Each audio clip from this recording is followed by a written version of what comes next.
Alhamdulillah kita bertemu lagi. Dalam lepas PKP umumnya dan lepas raya khususnya, boleh dikatakan semua masjid dan surau program pengimarahannya telah dikembalikan semula. Tetapi orang ramai itu nampak ketara sangat perubahan daripada sebelum ini. Ada kadang-kadang start sampai separuh yang datang daripada biasa. Kadang-kadang saya terasa adakah saya saja jadi macam tu. Dikatakan oleh pihak masjid semua macam itu. Tak tahu apa hal. Kemungkinan mereka mengatakan mereka tak suka berkumpul kerana COVID itu masih berbahaya. Tapi mengapa di masjid tak suka berkumpul, tapi kalau di pasar raya tu masih suka berkumpul, di supermarket tu masih suka berkumpul. Jadi kita tak nampak double standardnya. Jadi kalau dulu waktu mula-mula PKP diketatkan tak boleh datang ke masjid, boleh datang masjid dengan ketat, menjerit-jerit melolong-lolong, mengatakan ini semua agenda Yahudi untuk merenggangkan orang Islam daripada masjid. Jadi pakat marahlah kepada kerajaan, marah kepada Kementerian Kesihatan, marah kepada Ketua Pengarah Kesihatan, bahkan Menteri Kesihatan pun dimaki hamun.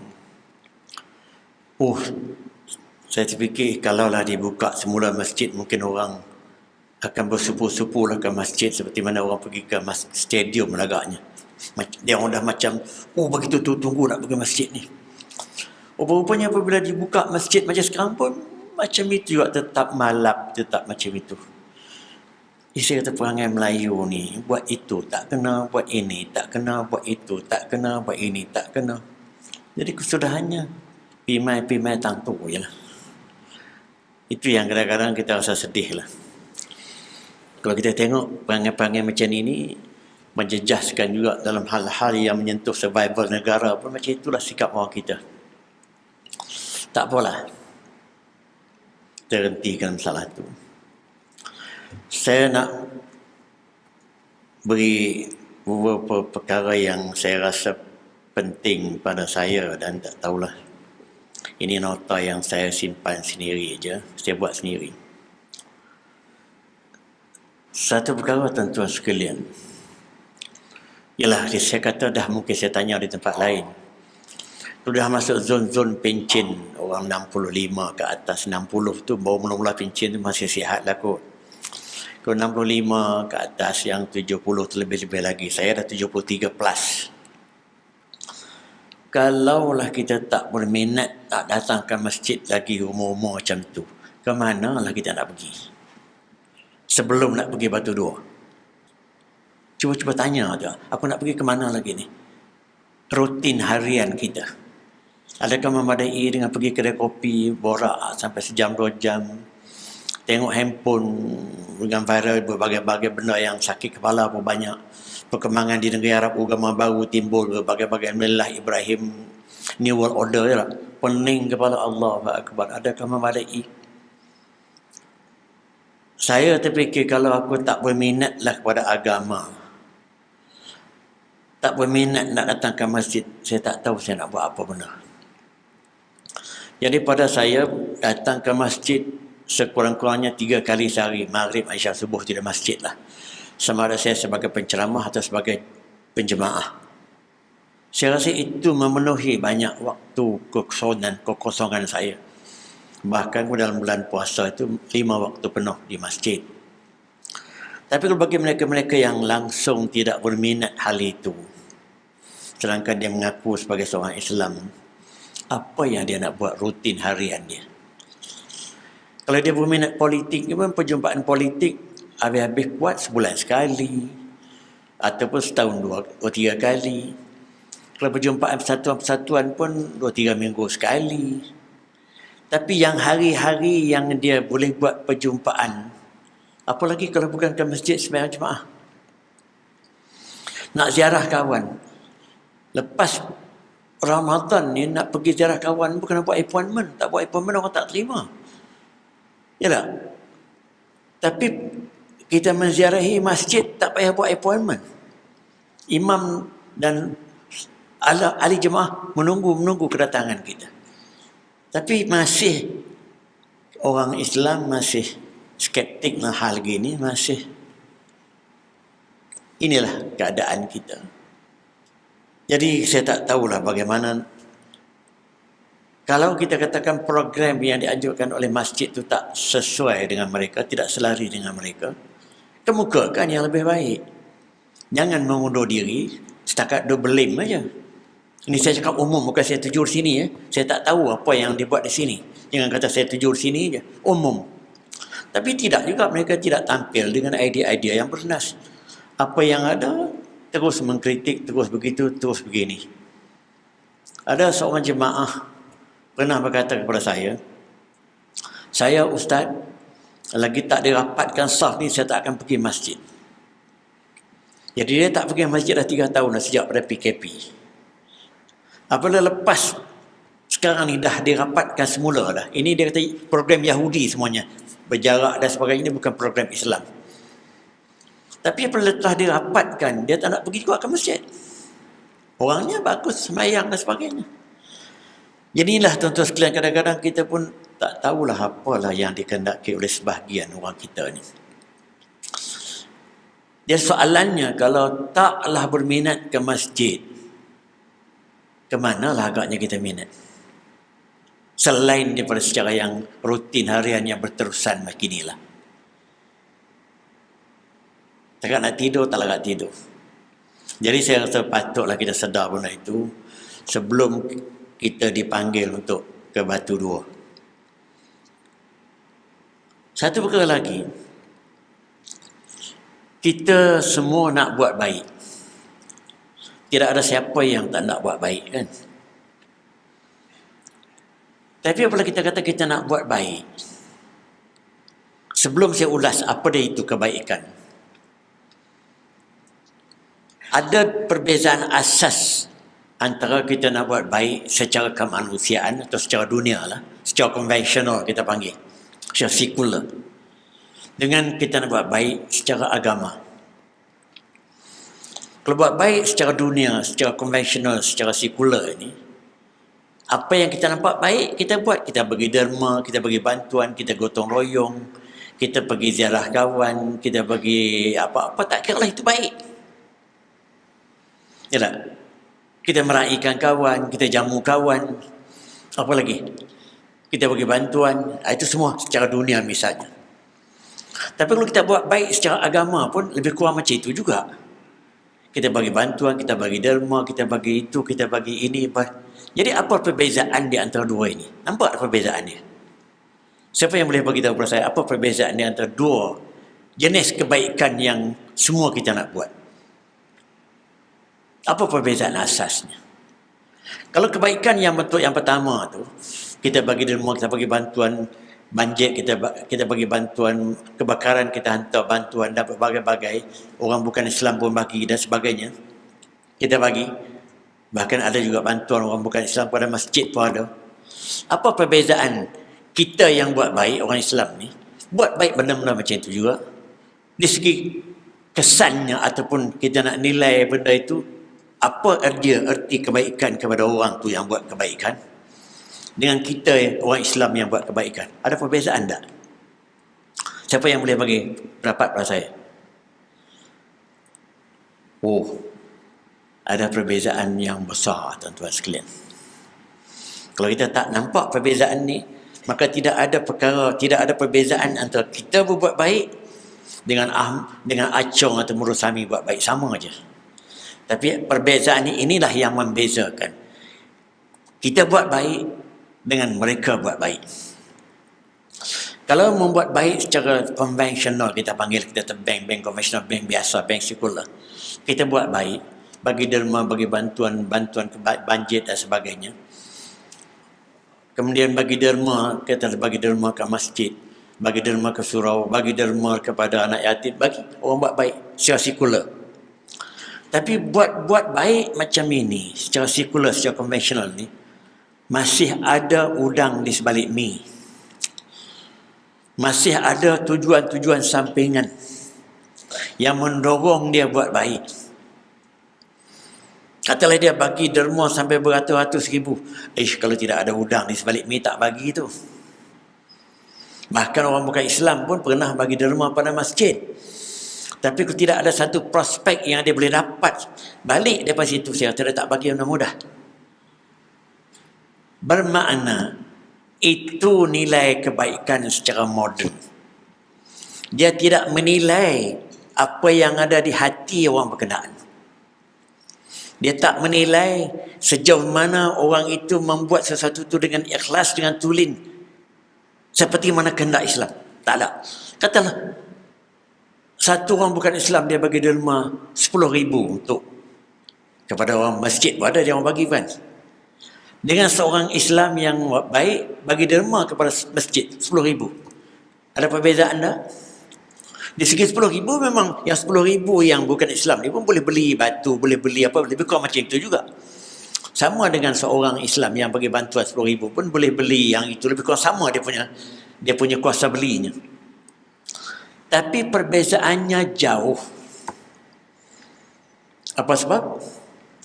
Kebaikan yang mereka buat, kebaikan secara kemanusiaan macam itu untuk please manusia.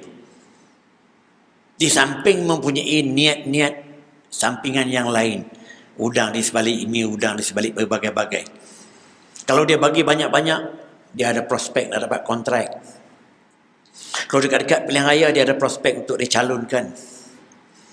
Ni dekat-dekat nak pilihan raya ni, projek macam-macam berlaku ni. Kalau tempat penuh tepi jalan, dia letak kun-kun tu, ya tak? Macam memaksa orang mesti melangkah. Kalau tidak nanti projek tu tak siap. Berapa tempat berlaku sekarang ni? 5 tahun sekali projek. Itu bukti. Menunjukkan ada udang di sebalik ni, ada tujuan-tujuan tertentu. Kalau tidak, tak berlakulah segala bantuan, segala benda-benda yang kita nampak kebaikan atau kebajikan itu. Tapi kalau kebaikan secara agama, kalau niat-niat sampingan yang macam itu tidak semata-mata kerana Allah, ianya tidak diterima sebagai satu kebaikan, tidak diterima sebagai satu ibadah. Hanya satu sumbangan, satu pemberian dan sebagainya. Sebab dia lulus hanya satu layer kemanusiaan. Ialah. Tapi layer yang satu lagi yang cukup penting ialah apa dia? Niat dan tujuan yang berada di sebalik segala sumbangan, segala pemberian itu semua. Dan ini asas penerimaan kebajikan yang diterima oleh Allah dalam Islam dengan berbagai-bagai kebajikan yang kita nampak secara konvensional. Itu perbezaan asasnya. Sebab dalam Islam, niat yang baik itu menjadi penentu untuk diterima atau tidak itu sebagai satu kebajikan, kebaikan. Kalau buat baik macam mana pun niat tak betul, tak diterima sebagai kebajikan. Innamal a'malu binniyat. Hadis sahih, hadis mutawatir yang paling tinggi kualiti dia. Innamal a'malu binniyat wa innama likulli imri'in ma nawa. Setiap orang dinilai dengan niatnya. Dan setiap orang dia akan dapat ganjaran mengikut apa yang dia niat, bukan mengikut apa yang dia sumbangkan. Faham tak? Kalau dia, tu saya pernah beri contoh joke dulu. Kata dia nak bagi derma sekitar 10,000 je nak buat masjid tu, ikhlas hatinya. Tiba-tiba tengok orang lain yang lebih kurang duit daripada dia pun potong dia nak bagi sampai 10,000. Aku nak tingkatkan 15,000 lah. Nanti malu pada kawan berkenaan. Dia pun naiklah 15,000 kena segan orang ni. Jadi yang tulen yang ikhlas yang nak bagi kerana Allah hanya 5,000. Yang 10 ekstra lagi itu kerana malu, kerana segan kemanusiaan. Jadi dengan kerana itu, dia akan mendapat, berdasar pada hadis tadi, dia akan dapat sekadar mana yang dia niat. Yang lebih niatnya tak betul itu menjadi kesumbangan biasa lah. Itu maksud hadis. Wa innama likulli imri'in ma nawa. Setiap orang dia akan dapat mengikut apa yang dia niat. Niat baik dapat baik, niat buruk tak dapat apa-apa. Hadis yang sahih juga riwayat Bukhari dan Muslim. Innallaha la yanzuru ila suwarikum wa amwalikum wa innama yanzuru ila qulubikum wa a'malikum. Allah tidak melihat kepada rupa paras kamu dan kepada harta benda kamu. Dia melihat kepada hati kamu dan perbuatan kamu. Selari antara hati dengan perbuatannya. Niat 10,000, tulen 10,000. Jangan niat nak bagi hanya 10,000 tapi ditambah 5,000 kerana malu, kerana segan, kerana apa semua ni. Ketidaktulenan ini membezakan antara kebajikan kita buat secara konvensional dengan ibadat secara Islam. Maka dengan sebab itu tuan-tuan sekalian, ada dua layer yang berbeza inilah. Perbezaan antara kebaikan secara konvensional, kebaikan secara keduniaan lah kita panggil, berbanding dengan kebaikan atau kebajikan secara agama. Sebabnya, semua kebajikan secara agama, asas penerimaannya, yang pertama, mesti perbuatan itu sah dari segi syarak, ikut hukum syarat, tidak ada benda yang haram, tidak ada penipuan, tidak ada penyelewengan. Yang kedua, itu yang paling penting, mesti datang daripada hati yang ikhlas dan tulen. Wa ma umiru illa liya'budullaha mukhlishina lahuddin. Mereka tidak diperintahkan untuk menyembah Allah. Buat yang kebajikan yang kita buat tu sembah sebahagian daripada menyembah Allah tu. Mereka tidak diarahkan untuk menyembah Allah, melainkan melakukan mesti dengan ikhlas semata-mata kerana agama, kerana Allah. Hilang ciri itu, dia tidak menjadi kebajikan secara agama lah, tapi dia jadi hanya sumbangan, donation dan sebagainya. Jadi kita ni, kalau kita samakan saja orang bukan Islam buat baik dengan orang Islam buat baik, itu pandangan sekular. Ya tak? Pandangan agama bukan macam itu. Jadi kalau orang bukan Islam pun dia bagi derma masjid, kita boleh terima, tak ada masalah. Tapi kepada dia tidak menjadi kebajikan. Bahkan orang yang tolong kempen tu dapat kebajikan. Kata orang tolong kempen si orang bukan Islam tu, dia pun bagi sumbangan. Yang tukang kempen tu yang dapat ganjarannya. Sebab niat kerana Allah tu tidak terdapat kepada orang yang bukan Islam. Sebab itu saya katakan, ketulenan apa-apa perbuatan dan apa-apa amal ibadat dalam Islam, ketulenannya bergantung kepada niat yang ikhlas. Yang kedua, mesti selari dengan hukum syarak. Itu dua kriteria penting yang membezakan kebajikan secara dunia dengan kebajikan secara Islam. Jadi, apa yang baik yang kita nak buat? Nilai baik macam itu, iaitu nilai benda tu mesti baik dan kita buat dengan penuh ikhlas. Kalau buat secara konvensional tak ada. Apa pula kriteria yang dikatakan sesuatu itu baik? Secara konvensional, apa kriteria dia? Saudara, kalau yang kita faham, kriteria baik, kita nak kata apa? Yang dikatakan baik itu macam mana? Cakap saya saja nak ni je, bukan ada apa-apa pun, bukan nak uji apa-apa. Kalau kita faham, oh buatlah benda tu baik, apa kriteria kita letakkan benda tu sesuatu itu baik? Asas kebanyakan orang, dia fikir benda tu baik tak baik pada fikiran dia. Pada fikiran saya benda tu baik. Pada jangkaan saya benda tu baik. Pada pengetahuan saya benda tu baik. Pada anggapan saya benda tu baik. Yalah. Itu kebanyakan saya tengok. Tapi nilai-nilai macam itu masih subjektif. Masih belum tepat dengan kehendak sebenarnya. Apa yang dipanggil baik. Kalau kita serah nilai-nilai kebaikan itu kepada individu, 10 orang, dia akan menilai sesuatu itu baik tak baik dengan 10 kriteria. Kita katakan macam ni, nilai baik secara moden. Tutup aurat. Kita jangan ambil secara Islam. Betapa banyak orang moden sekarang, dia anggap tutup aurat tu kolot. Ya tak? Tutup aurat kolot, lagi dedah tu lagi moden.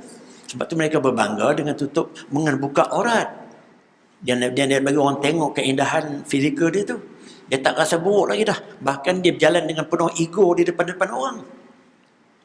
Sehingga Tuhan sebut, afaman zuyyina lahu su'u amalihi fara'ahu hasana. Adakah seseorang apabila satu perbuatan buruk yang dia buat, dia nampak benda tu baik, maka dia akan buat, dia rasa benda tu baik.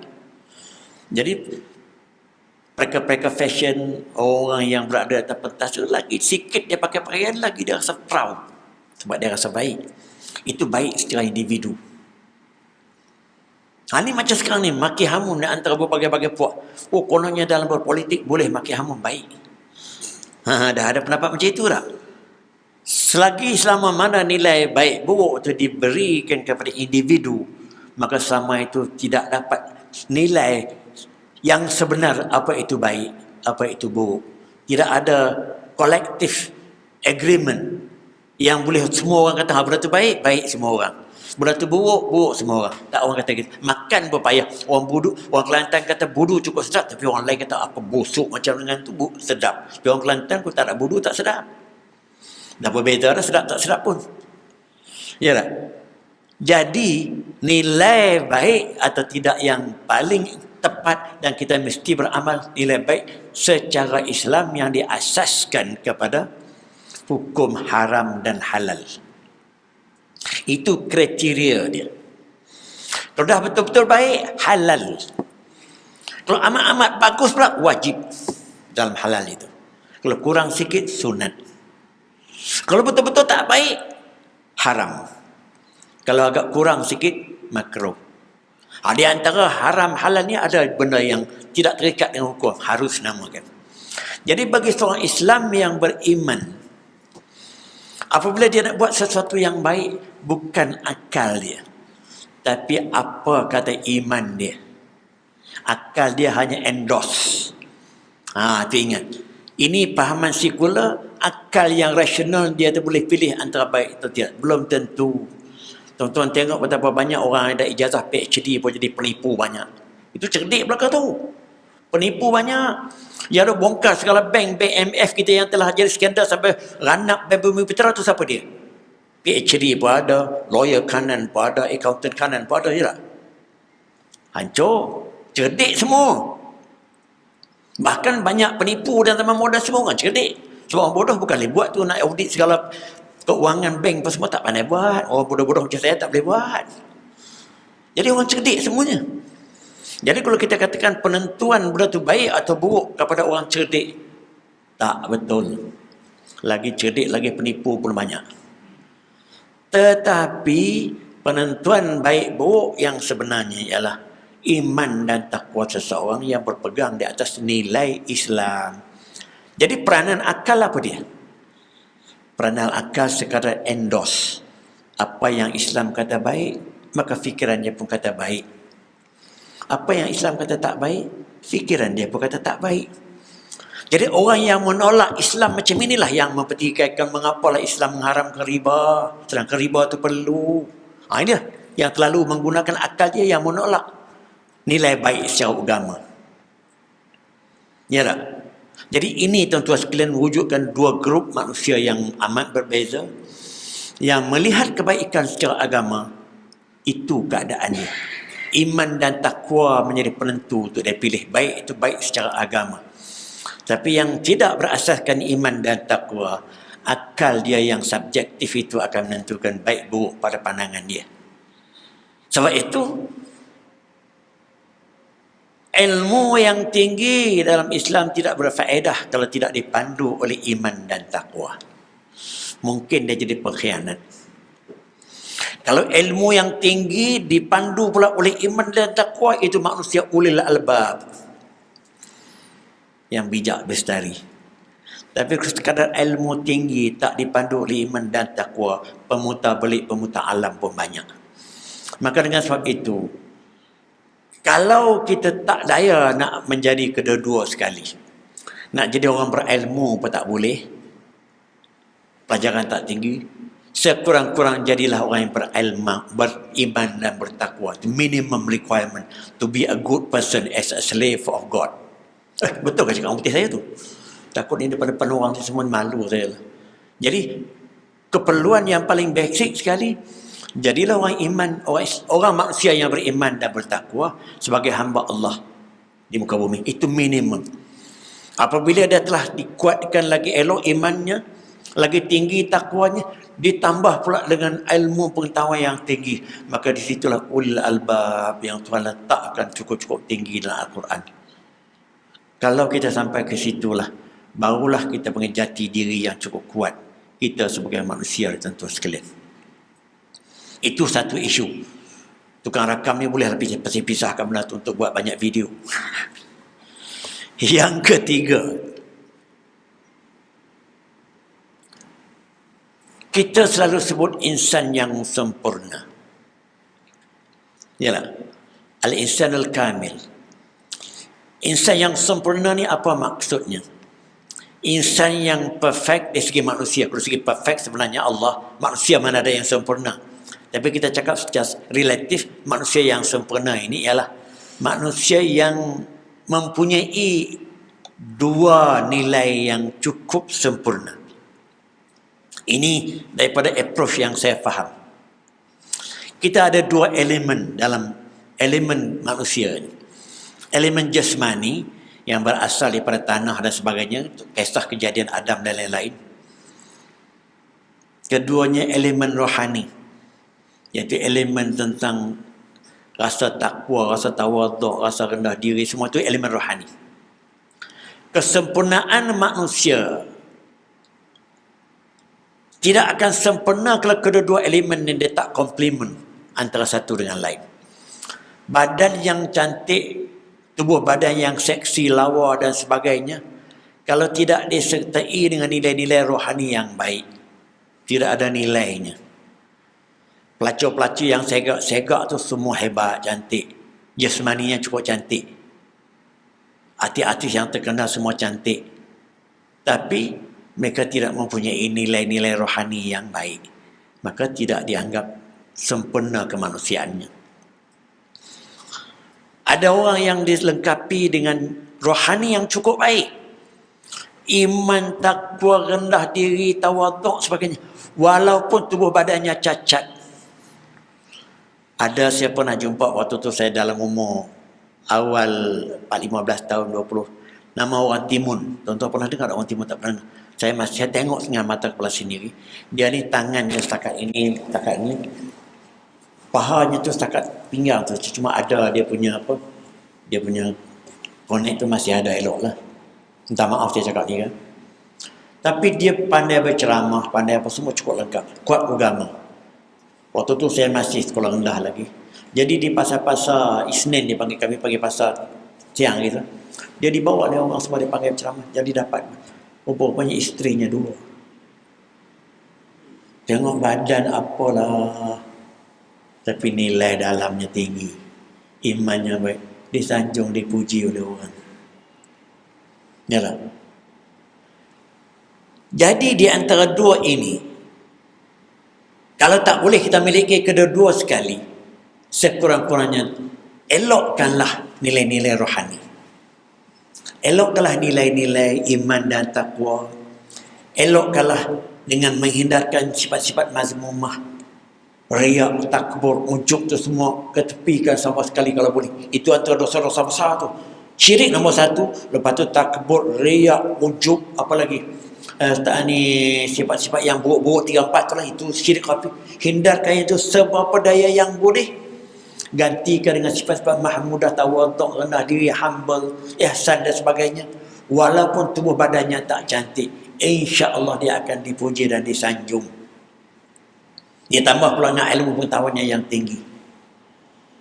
Kalaulah ditakdirkan dia pula keluar perempuan lah misalnya dengan tubuh badan yang cantik, lawa, seksi, tambah pula Allahu Akbar.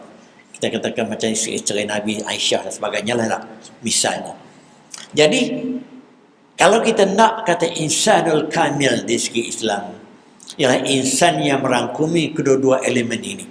Elemen jasmaninya pun baik. Bukan saja baik di segi rupa jasmaninya yang seksi, yang badannya tampan, tapi pengisian jasmani pun baik. Rezeki yang didapat rezeki yang halal. Setiap titik darah yang mengalir di badannya daripada rezeki yang halal. Ya tak? Pembesaran tubuh badannya semua daripada rezeki yang halal. Keberkatan hidupnya Masya Allah. Sebab jasmaninya dibesarkan oleh rezeki yang halal. Kalau tuan-tuan tengok bagaimana anak-anak yang digroomkan oleh mak bapak dengan baik, memastikan makan minum dengan baik. Saya tengok sikit sebanyak cucu-cucu saya yang baru-baru mak bapaknya mungkin dah educated sikit. Dia memberi pendidikan agama pun bagus. Dah mula masuk umayyid, dah pandai semayang semua dah. Dengan makan minum yang elok. Saya nampak dah budak ni, the way they have been grown up, cukup cantik, indah lah. Saya sendiri pun tak boleh nak buat pada anak saya 30 tahun dulu atau 35 tahun dulu. Waktu dia orang tu masih kecil. Tak? Tapi mak bapaknya sebab dah agak pendidikan tinggi sikit boleh buat pada anak-anak. Bila tidak, anak tu dia membesar dengan cukup-cukup, kita nampak cukup-cukup, menyeronokkan kita sebagai datuk dengan nenek ni melihat. Maknanya jasmaninya dibesarkan oleh mak bapak yang cerdik, mak bapak memberi pemakanan dan sebagainya. Dan pada mana yang sama, mak bapak pun tidak melalaikan aspek-aspek rohaninya. Dah masuk umur umayyiz 7 tahun, 8 tahun dah pandai solat, pandai baca Quran semua dah. Yang perempuan tak nak buka aurat sama sekali dah walaupun dah jalima. Dia sendiri minta tak pakai tudung. Saya pun saya tengok ni. Yang lelaki-lelaki pun tak ada rasa pendek ni. Jadi macam ini punya gayanya. InsyaAllah. Kalau cara macam ini digemblengkan, maka tentulah kita katakan akan mewujudkan anak-anak yang soleh pada jangkaan dan harapan saya lah. Tapi yang jadi masalahnya kebanyakan orang, dia lebih mengambil berat tentang aspek-aspek jasmani. Dia membeli berbagai-bagai kelengkapan pada anaknya, makan minum pun dia beri, tapi dia tak kira sangat makan minum sesuai tak sesuai segi kesihatan dan sebagainya. Kadang-kadang dia beli handphone melayan anak tadi sampai anak-anak tu menjadi, bagi cucu saya tadi memang mak bapaknya kontrol handphone, no sama sekali. Mesti dalam kawalan dia. Dia beli alat-alat komputer, boleh buat program mengaji ya, tapi handphone dia tak bagi. Jadi cara pengawalannya. Jadi apabila mak bapak yang hanya layan dari segi material, dia bagi duit beri, tapi budak-budak tu agak spoil. Jadi itu layan secara jasmani. Jadi jasmani ini pun kalau tidak disertai dengan kebijaksanaan mak bapak akan membantukan anak-anak. Itu secara jasmani. Secara rohani tak tahulah adakah mereka telah berat tentang solat anak itu, tentang bacaan-bacaan yang basic dalam solat. Anak-anak perempuan dia tahu atau tidak tentang keperempuanannya, balik tak balik tak. Hal-hal macam ni kalau mak sendiri tak ambil berat, payah kalau nak harap kat sekolah aja. Nak ambil berat macam mana ustaz? Mak dia sendiri pun tak tahu di mana dulu. Ini masalah. Jadi budak itu daripada awal lagi dah dia dibesarkan dengan secara pembesaran secara jasmani sahaja. Yalah, yang tidak seimbang kepada pembesaran secara rohani. Sebab tu kalau kita tengok, kali ini maafkanlah saya. Anak-anak tutup guru di zaman-zaman dulu pernah ada bekas-bekas, saya nak sebut contoh pun segan lah, yang terkenal bekas-bekas Tok Guru Negeri Sembilan yang lama tu, yang lama yang tua dulu, yang dah ni. Sampai anaknya mencapai 39 ke 41 orang, dia tak kenal anak dia pun ada. Itu berita yang saya dengar. Tapi kesemua anak-anaknya menjadi anak yang saleh. Sebab isterinya ramai lah. Sedangkan kalau kita kata kaedah pendidikan, sempatkah dia mendidik semua tu? Tapi dengan kerana cara pembawaan nilai kekeluargaan digemblengkan secara yang macam itu, environment yang ada tu environment yang menjuru ke arah dua ini, maka anak jadi anak yang baik semuanya. Berbanding dengan setengah-setengah orang, jangan kata 40 orang, 4 orang pun dah tak terkawal dah. Bahkan ada orang anak 1, 2 pun dah tak terkawal, menjadi penyakit dadah pun ada. Ya tak? Ya, kerana itu tuan-tuan sekalian, apabila kita fikirkan tentang kesempurnaan manusia ni, dia mesti terikat dengan dua kesempurnaan itu. Kesempurnaan rohani nombor 1, kesempurnaan jasmani nombor 2. Itu contoh saya tadi. Jadi bagi mereka-mereka yang terlalu ambil berat tentang jasmani saja, kebanyakan sekarang ini, pakaian cantik, perangai tak dikira sangat, tubuh badan hebat, kadang-kadang dengan perkara-perkara yang tak baik, jadi banyak musibah berlaku kepada orang berkenaan. Kalau itu cara pembawaannya sampai ke tua, maka dia akan mengalami berbagai-bagai masalah dalam hidupnya. Jadi dengan sebab itu tuan-tuan sekalian, kalau kita nak katakan apakah kesempurnaan manusia, maka pada saya kesempurnaan manusia dia bergantung kepada dua ini. Yang pertama, lengkapkan dengan nilai-nilai rohani yang baik. Bila kita sebut nilai rohani yang baik, tentulah akidah dia. Apabila akidahnya dia dipandu oleh hukum hakam syariah yang baik, ngikut level orang lah, jangan nak bagi itu benda tu kena ikut level budak-budak itu. Lepas tu budak itu dihiaskan dengan akhlak pekerti mulia sejak daripada kecil. Itu secara nilai-nilai rohani. Lepas itu baru dibesarkan pula secara jasmani dengan makan minumnya yang sempurna, kelengkapan prasarana yang baik, alat-alat teknologi yang dibekalkan oleh mak bapaknya untuk membimbing dia belajar, ya tak? Bahkan kalau mak bapak yang prihatin, dia mendidik anak nak solat pun dia beli video-video tertentu yang dia tak boleh buat sekarang kan. Dah ada lah. Bukan jadi satu perkara payah sekarang ni. Ada macam yang pentingnya sejauh mana sikap prihatin mak bapaknya untuk ke arah itu. Jangan jadi alasan lagi dah nanti ustaz datang ke rumah, tak jadi alasan dah. Dengan teknologi yang ada ni banyak boleh bantu ke arah itu. Dengan syarat mak bapak yang menyadari kesempurnaan anaknya untuk masa depan bergantung pada dua kriteria ini. Kriteria rohaninya dan juga kriteria jasmaninya. Itu antara perkara yang saya nak sebutkan lagi tuan-tuan sekalian pada hari ini. Kemudian ialah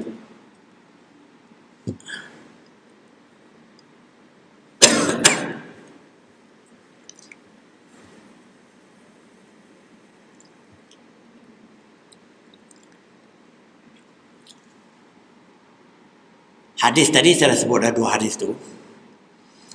Kemudian satu perkara lain untuk kita sekarang ini.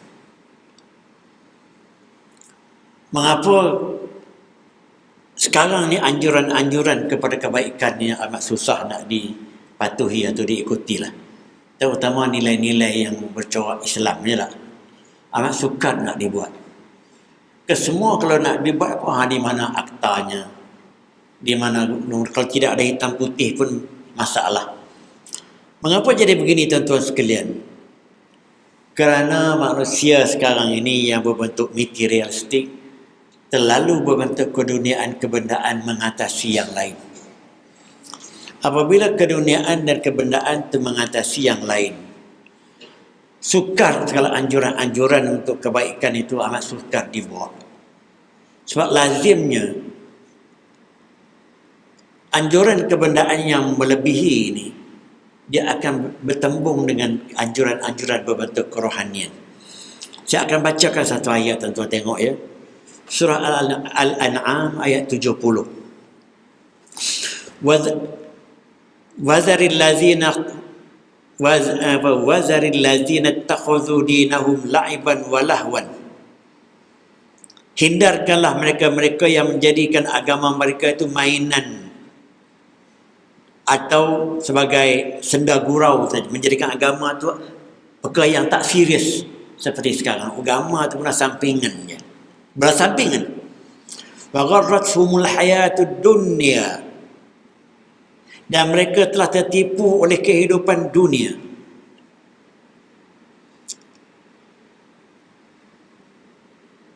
Wa zakir bihi.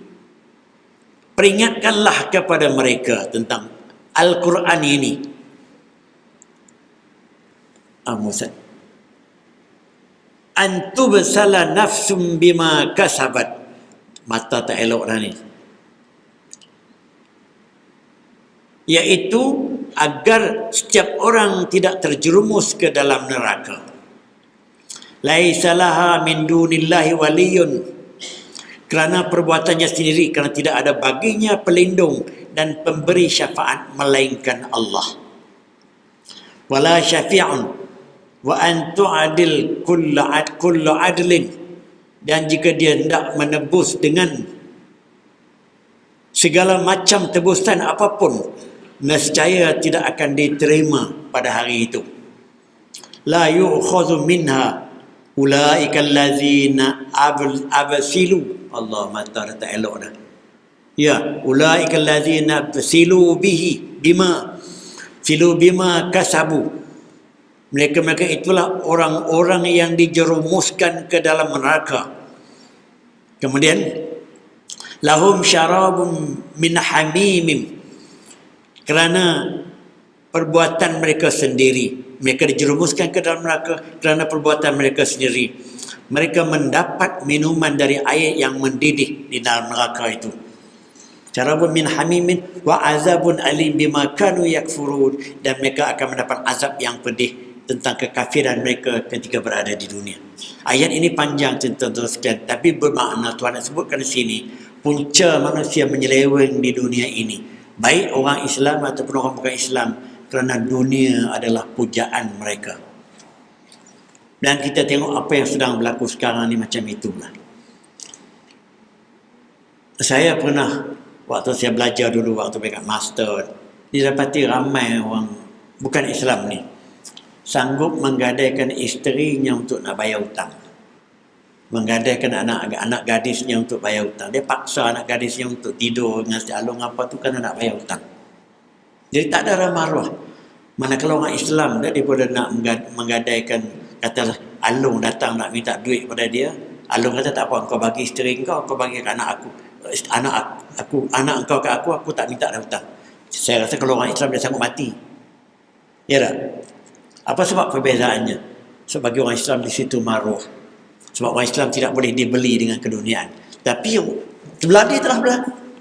Jadi dengan sebab itu kalau tuan-tuan tengok,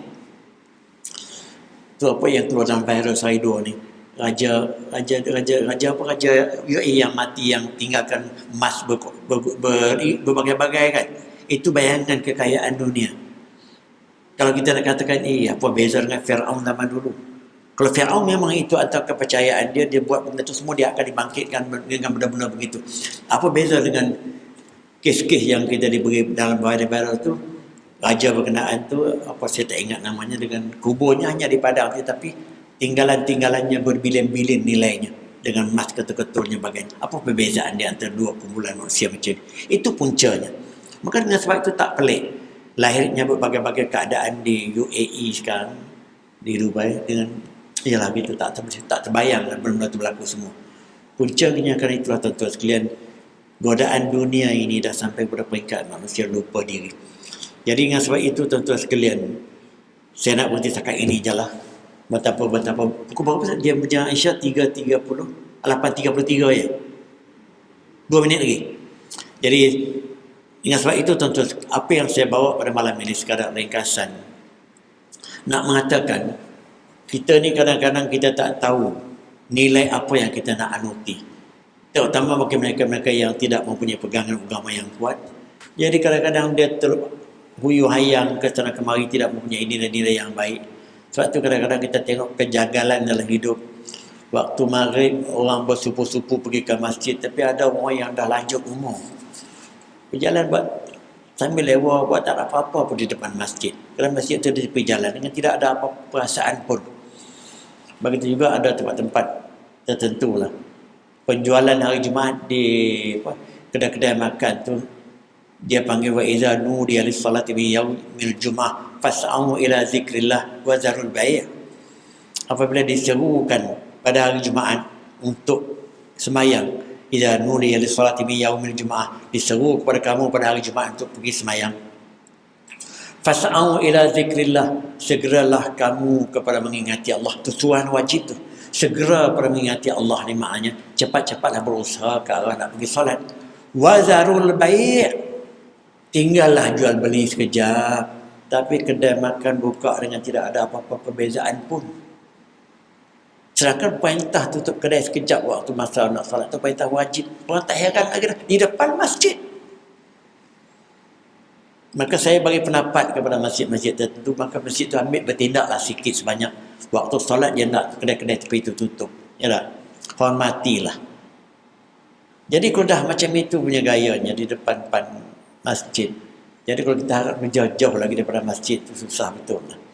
Sebab itu sekarang ni kalau kita nak menegur benda-benda agama ni, kita nak ajak dia pergi semalat jemaah pun tak boleh, itu benda peribadi. Kita nampak dia keluar masuk di sebelah rumah kita, yang kita kata dia orang ni tak kahwin, tapi mungkin itu nak tegur pun payah atas nama benda peribadi. Jadi hak kemanusiaan secara dunia itu telah mengatasi hukum agama. Jadi ada mata tengok, ada telinga dengar, mulut diam. Kalau mulut bersuara, kacau tepi kain orang lain. Sedangkan teguran secara agama tak berbangkit kacau tepi kain. Tetapi sekarang ini tu nilai apa yang dia bawa tu? Itu nilai dunia, menepikan nilai agama. Jadi akhirnya apa yang berlaku sekarang macam itulah. Jadi buat baik, nak pakai tutup aurat, nak pergi ke masjid jemaah, nak pergi jangan peduli orang lain. Jadi inilah tuan-tuan sekalian, kadang-kadang saya pun bukan kecewa, tetapi kalau kita tengok inilah. Tapi apa boleh buat? Itulah saja pada pendapat saya petang ini, samping idea-idea tadi. Segala yang salah itu daripada saya, yang benar itu daripada Allah. Maafkan saya, dan sekali lagi saya ucapkan selamat Hari Raya, minta ampun dan maaf. Syawal masih belum habis kan? Dah, semua orang puasa 6. Sekarang ini puasa 6 dah jadi macam puasa Ramadan. Boleh katakan kebanyakan orang puasa dah. Boleh katakan yang tak puasa ni dah minimum dah. Melainkan yang, iyalah macam saya kata tadi lah. Yang kaki masjidnya kita ni boleh dikatakan puasa semua dah. Jadi nak buat majlis-majlis tertentu pun kena fikir orang puasa 6 dan sebagainya. Jadi itu satu perkembangan yang baik. Cuma kita jangan haraplah, kita kena haraplah. Janganlah tamat Ramadan ini, maka hidup secara Ramadan tu habis. Sehinggalah Ramadan akan datang. Jadi pantang larang tu kita sambung semula. Maki hamun, mengupat berbagai-bagai perkara yang dilarang dalam Ramadan tu dah berlalu. Hanya kita patuh waktu bulan Ramadan. Maka disebutkan oleh setengah ulama, jangan kita kata kunu ramadaniyin wala takun. Dia kata gini, kunu rabbaniyin. Kamu patut menjadi hamba Allah yang beragama dan ikut Allah. Jangan kamu jadi hamba bulan Ramadan. Bulan Ramadan tu menjadi manusia yang betul-betul patuh hukum Allah. Bulan tak Ramadan, hukum bukan hukum Allah lagi. Ini yang kita rasa sedih. Ini yang timbul masalah baik dalam bulan Ramadan. Wabillahi taufiq hidayah. Wassalamualaikum warahmatullahi taala wabarakatuh.